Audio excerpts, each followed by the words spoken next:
Welcome to Moments with Marianne. This is your host, Marianne Pastana. And we're here today with special guest, Kim Colella, who's here to share with us her book, Spirit Embraced, a guiding memoir for a life authentic and free. Is there a path you wish you can follow in life, but you're afraid to follow it? Well, today's guest is going to share with us just that. So Kim Colella is a spirit doula.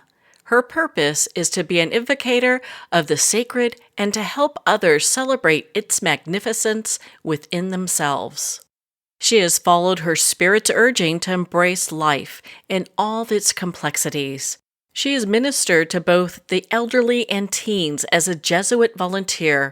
She's traveled to Calcutta to meet and experience the work of Mother Teresa, joined a delegation of women to witness the AIDS pandemic in South Africa, designed and implemented a peace program for her son's inner-city public school, assisted 25 women in giving birth, helping others prepare for their deaths, and co-authored Last Gifts, Living with Intention and Dying in Peace.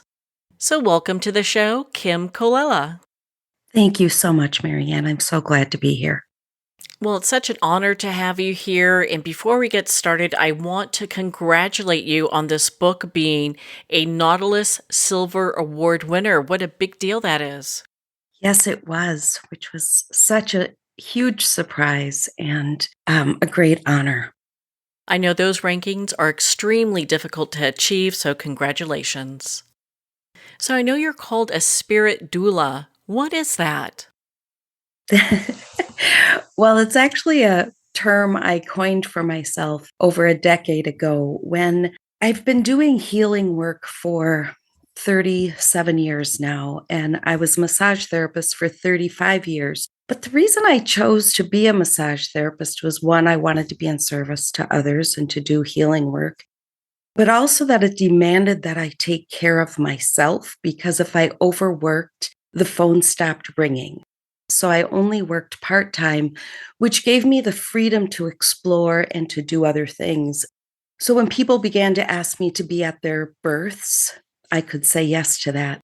And when others asked me to assist with death, I could do that. When I wanted to write a manual on end of life, getting our end of life things in order, I had the space and time to do that. So after a while, when people were asking me what I did, saying that I was a massage therapist felt like it was taking a picture of my big toe and saying, this is who I am.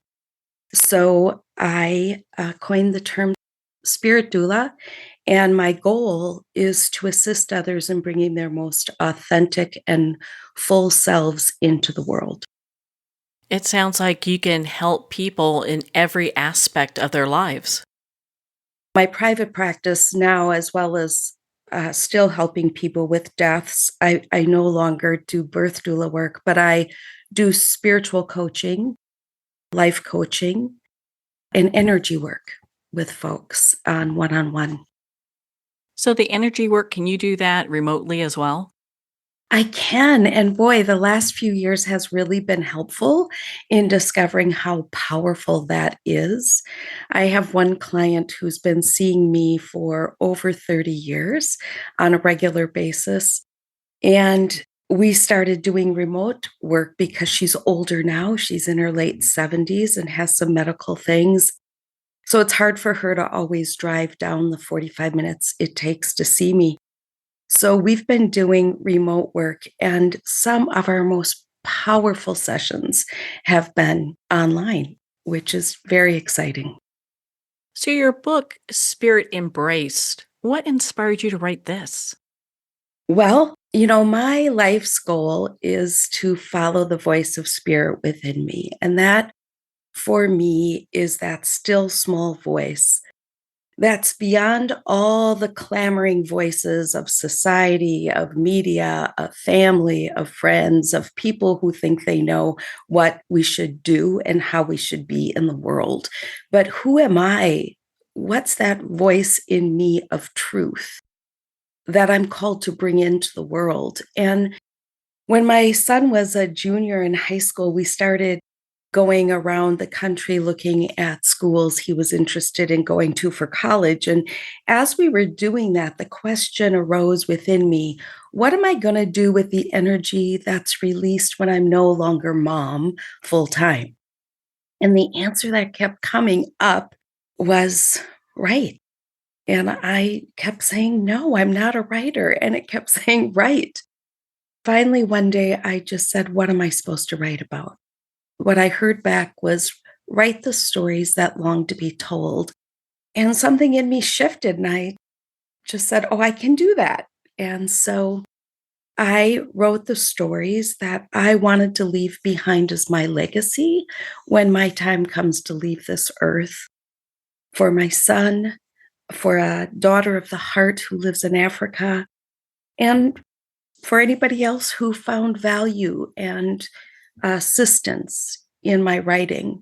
One of the things about my book is that every chapter has a story of my life, followed by a tool of transformation that I gleaned from people who I believe are masters in their field. And I've sought them out for the last 30, 40 years and worked with some really amazing people who helped me shift the paradigm of my life and the trajectory of it. So I've used what I gleaned from them to put exercises in the book for others. And that just felt really important to not hold on to those, but to share those so other people could use them as well. In your book, you have a chapter titled Dream Work. Why was that? Why was dream work important to put in this book? Well, because the story that I tell before that was one of having a nightmare about a dark male force breaking into my home. I woke up terrified and I decided to write with that dark force and to ask them, who are you? And why do you keep breaking in? And I did this whole dialogue with the dream. And what came out of that was deep, intense healing of my childhood. My father, by the time I was born, was in late stage alcoholism. He broke into our house many times. And those are some of my earliest memories. And as I wrote, who are you and why are you breaking in? What I heard was, I am your father. I am your dad. And I very clearly said, you may no longer break in. You may come and knock, and I will let you in if I can, but you may not break in. And what happened in this writing, which was just free floating writing, no editing, was him apologizing for terrorizing me, him telling me how proud he is of the life I've created, and encouraging me to drink in the life that I have now. And it was so beautiful. And it shifted big things within me. So, when this happened, was that spirit coming to you? Well, I believe, spirit's that deep voice within us. And the deep voice within me just said, keep following these, keep writing, keep exploring what's happening here. So I don't know what it was all coming to me. I I tend not to analyze as much as experience and look at things as, is this something that's bringing life and healing or something that's collapsing me? And this experience definitely amplified me. It definitely helped me grow and heal. I would call that spirit. Others might call it something else. In your book, right after this story, you have a poem that talks about reconciling my greatness. And you mentioned a little bit about that just a little earlier. So, what does that mean? Well, I think one of the most difficult things for most of us is to really celebrate the goodness that is within us, reconciling that we are beautiful, we are good, that the divine lives within each of us, or the universe, or whatever you want to call that. that were more than our worst moments, so much more. It's easy for us to criticize and to give voice to that internal critic who can be relentless. But it's more difficult to bask in our goodness and our beauty and the gifts we've come into the world with. And to acknowledge those, to live those, to follow those, rather than to shrink in because we're not good enough. In your book, you talk about rewriting the painful past. So, how do we do that, and what does that look like? The example that I use in my book is that I took three experiences with my mother that were really painful for me as a child, and they're memories that stayed in the forefront and really colored our relationship. In my mother's, to be clear, when I was growing up, my mom was a single mom of 8 kids. I was the seventh. And so, of course, she couldn't meet all my needs. And of course, sometimes she was impatient or dismissive. So I just want to say that in her defense, because I know she did. Now that I'm a mother, I know my mom did everything she could in her power. So I took these three experiences and I actually learned this exercise from Jean Houston, who's considered the mother of the humanistic psychology movement. And for me, one of my mentors.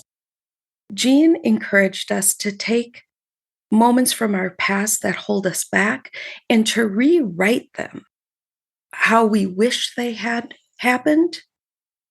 And so I took these three instances with my mom and I rewrote them as poem or letter form to her.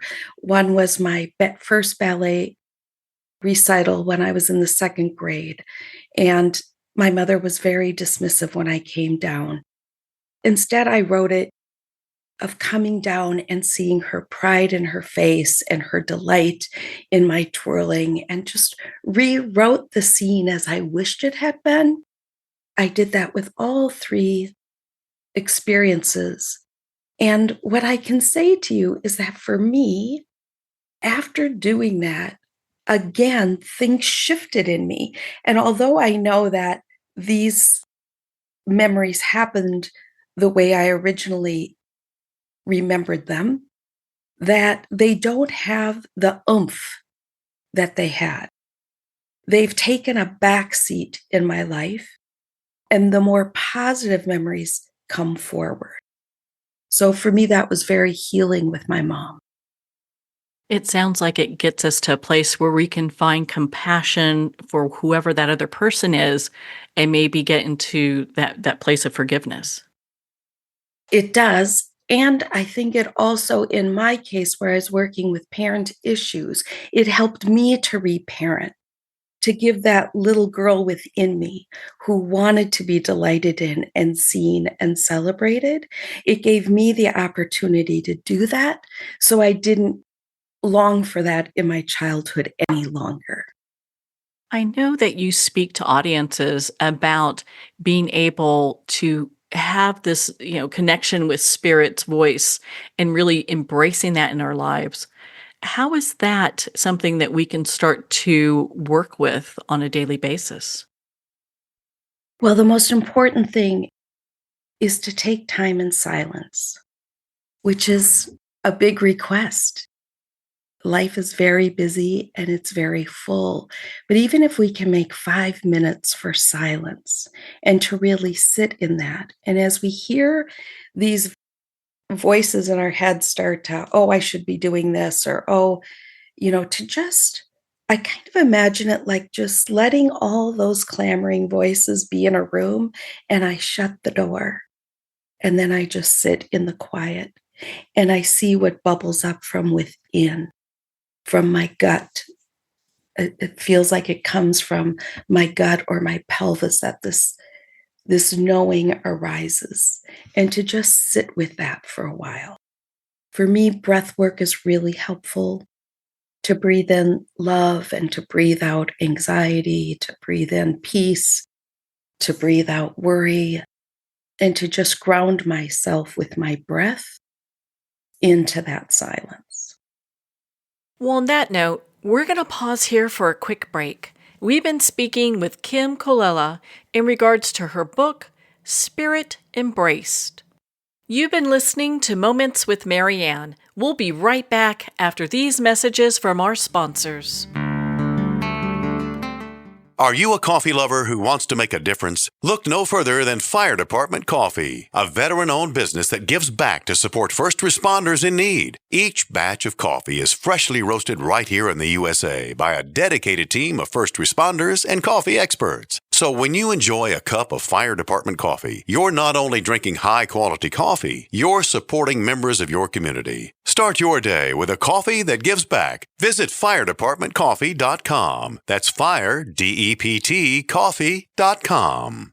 Hey, pay attention, everybody. Amy Vaughn and myself, Dutch Mendenhall, are hosting an event. Have you ever felt like the wealthiest in America play by a different rule book? Even if you earn well, make money, invest wisely, educate yourself, there is an invisible barrier. It separates you from the financial security enjoyed by America's elite. The economic landscape changes every day. The wealthy elite know how to stay ahead of it because we play by a different rule book. At Invest Well Summit, we'll share all the plays, and we're making it to win. Spots are going to sell out fast at Invest Well Summit, so get your butt to investwellsummit.com and secure your seat now.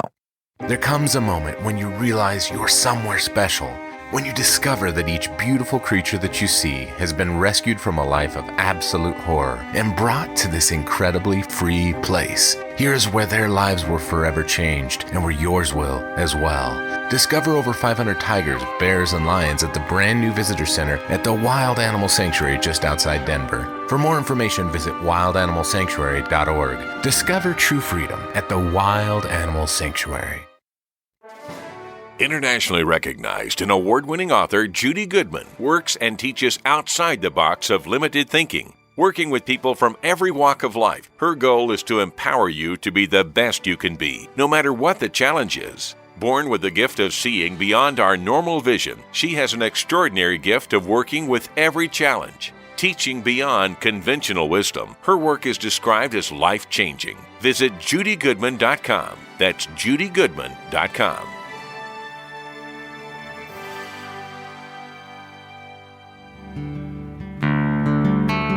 I'd like to thank Jason Eastwood at Guitarfulness for sharing his inspiring music and talent with us. His music is known worldwide for cultivating atmospheres of harmony, inner peace, and clarity. Visit Jason's website at guitarfulness.com. Join his newsletter, be part of his community, and download his music. Welcome back to Moments with Marianne. We're here today with special guest Kim Colella in regards to her book, Spirit Embraced, a guiding memoir for a life authentic and free. It seems that there are so many people that are struggling to even find these breaks in silence, and I so appreciate you sharing that with us. And one of the other things I found interesting is most of the people along my path that I've talked to, they all have this I'm not worthy thing in one form or another. Are you seeing a lot of that as well? I see with so many of my clients now are long-term clients. What I see more is denial of that voice within them, or I couldn't possibly do that voice. When we really start listening to spirit, what it encourages us to do often feels preposterous, unrealistic. There's so many reasons why not to do it. But to keep sinking in to those invitations, which are often the deepest desires of our heart, to keep breathing into it, sinking into it, surrendering to it, and then trusting that whatever we've been invited and called to do, everything we need will come to us that we need. I tell the story in my book of when I was 30, I decided to go to Calcutta by myself to meet Mother Teresa. I didn't know how I was going to make this happen. I learned that there was a community called L'Arche there, which is a community of persons with developmental disabilities and those who choose to live with them as family, and that their home was built on some of her property. And I was part of the community here in my hometown. So I wrote 3 times to the L'Arche community asking if I could come. And every time I did not receive a message back. Nothing. And so finally I just decided I'm going to go, because if they don't need help, Calcutta is one of the poorest cities in the world. Somebody there is going to need help. So I went, I showed up. But before I did, in 8 months before I left, I made the commitment to go. I knew I needed to have no debt. I had to have my bills paid for 3 months because that's how long I wanted to go. And I needed to have $1,500 in the bank by August 31st to buy my airplane ticket to leave in October. On August 30th, I had my bills paid, but I only had $200 in the bank. I didn't have the money for the ticket. And I was driving home from work and I thought, I'm not supposed to go. And inside, that quiet voice said, just wait. And the next day I went to work and I stopped at my P.O. box and there was a check for me from an insurance company for my clients. My business partner went to her P.O. box later that day and came home and said, oh, they sent your check to my P.O. box. A man walked in and bought 10 gift certificates from me, which never happened before or after that somebody would buy so many gift certificates in one day. And at the end of the day, I was 82 cents short and I had $1 in my pocket and I slammed it on the desk and started jumping up and down saying, I'm going. And my business associate, Katie, said, where are you going? And I said, I'm going to Calcutta to meet Mother Teresa. And in October, I left and I went to meet Mother Teresa. And it was one of the most powerful experiences of my life. I showed up at the door of the L'Arche community. They had never received my letters. And I asked if I could stay, and the director talked with me for about 45 minutes and then said, Kim, we don't usually allow anybody in for such a short time because it takes so long to acclimate, but we've been praying for God to send us someone for the last 2 weeks, so I guess you're that someone. I moved in the next day. That was a preposterous thing to do for a single woman to go to India where she knew no one except had a, connection kind of to this community, but nobody in that community knew of me. And to expect that Mother Teresa would even be home in Calcutta and not somewhere else in the world where she had programs going. And for it all to come into place was amazing to me and life-changing, because from that moment on, I never stopped listening to that voice and trusting it. What a beautiful story and account. My goodness, it sounds like you could orchestrate that to happen. It really was a miracle in many ways. Yes, it was a miracle. And it was delightful and life-changing and so powerful. I had wanted to go there since I was a little girl and first heard of her. I wanted to see her work. I wanted to work side by side with her. I just imagined myself. I think as a little girl, I could imagine myself becoming a nun and working with Mother Teresa. This was an entryway into that world. How did that experience change you and change how you are with your clients? Well, it changed me in some surprising ways. One was that I considered myself a compassionate person before I left. But Calcutta showed me the limits of my compassion, which helps me to be more gentle with others when they're not being compassionate, because I recognize that we all have limits. And that experience happened I think it was by my 3rd day, I realized I had cut off my peripheral vision and I could only take in that which was right in front of me because it was so overwhelming. The poverty, was everywhere. You couldn't escape it. So I just cut off my peripheral vision and looked at what was directly in front of me. And then one day I got a parasite within 24 hours of being in Calcutta. And the food at L'Arche amplified the parasite experience. And so whenever they needed someone to go to the center of the city to go to the post office or something, I volunteered. And then I would stop at this Chinese restaurant I had found and have a plate of chicken chow mein on rice. And it was the only thing that didn't make me sick. And one day I, was walking down the street, got to the restaurant, walked in, sat down, opened the menu. And it wasn't until that moment that I realized I had stepped over an old woman who was sitting on the steps of the restaurant to go into the restaurant and hadn't acknowledged her to myself, let alone acknowledged her to her. And I was flabbergasted.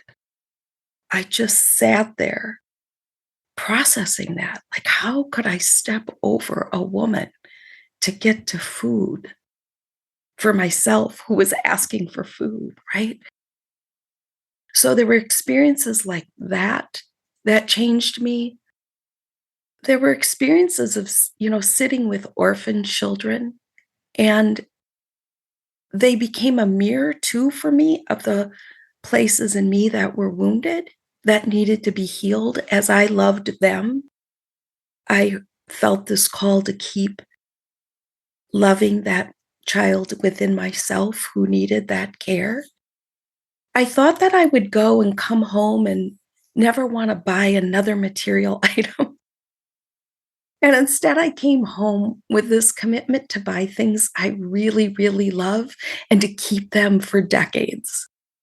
To not just throw things away, right? Not buy a new outfit every month, but to buy things of quality that I can use over and over again and that I still delight in.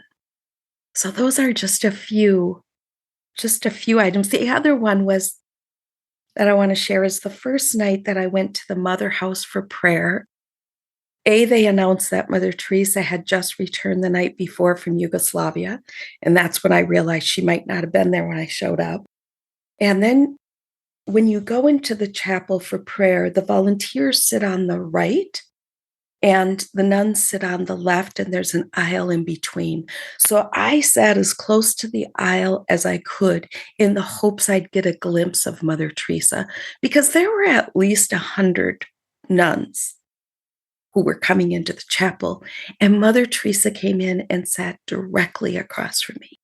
And I expected to see lightning bolts coming out of her head or this huge halo or something. And what I discovered was this very ordinary old woman who felt like a grandma sitting there with her rosary beads praying.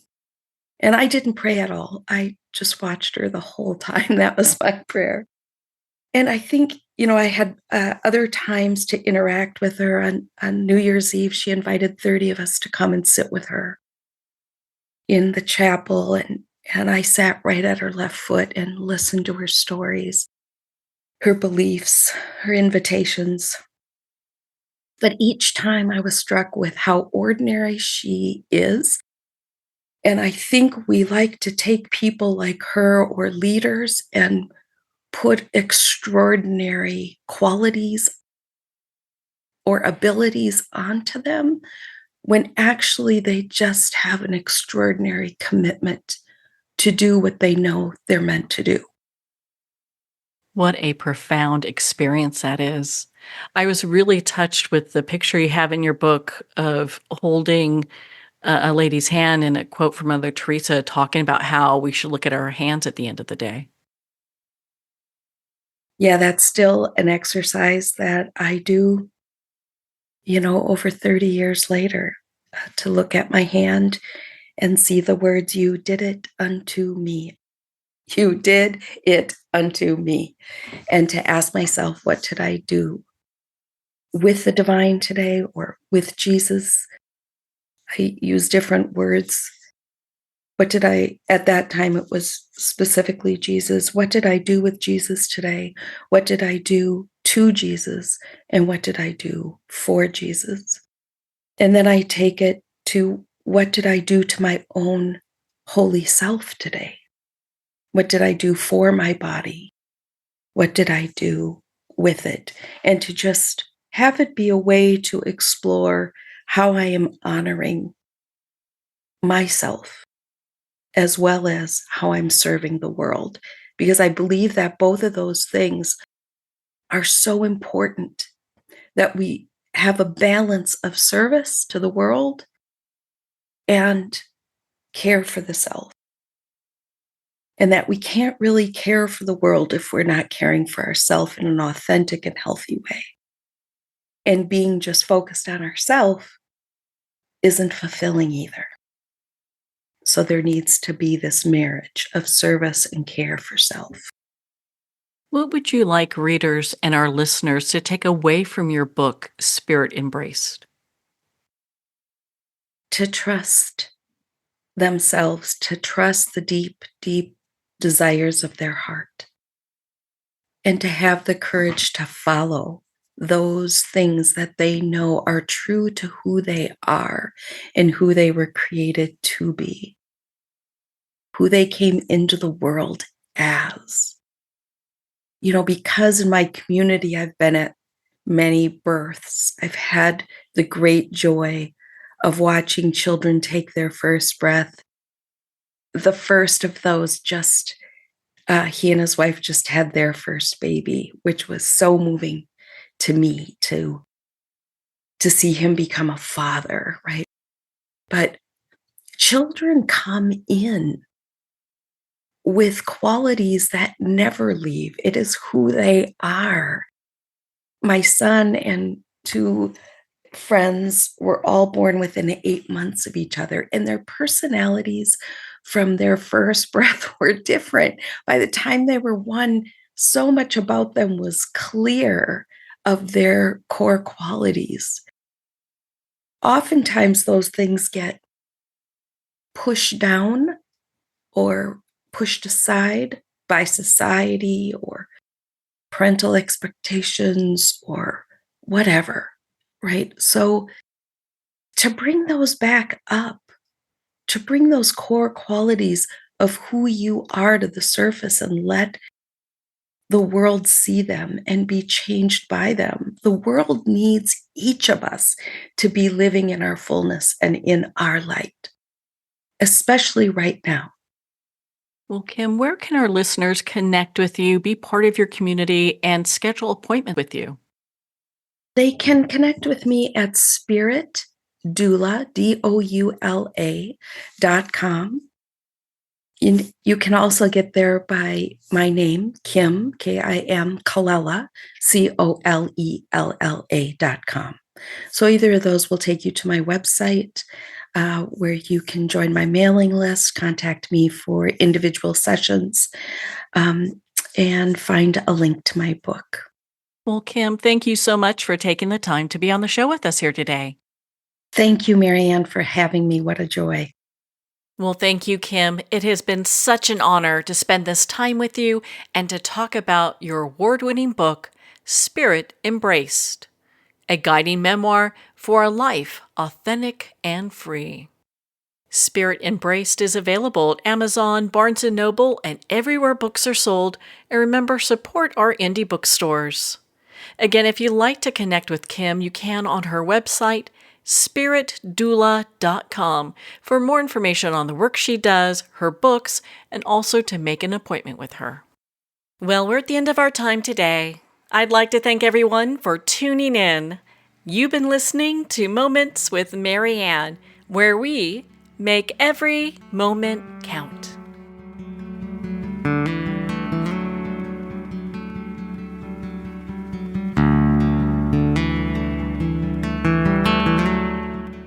In a single moment, your life can change. Moments with Marianne is a transformative hour that covers an endless array of topics with the best of the best. Her guests are leaders in their fields, ranging from inspirational authors, top industry leaders, and business and spiritual entrepreneurs. Each guest is gifted and a true visionary, a recognized leader in her own work, and while teaching others to develop, refocus, and grow, Marianne will bring the best guest and sometimes a special surprise. Don't miss this. You never know just which moment will change your life forever.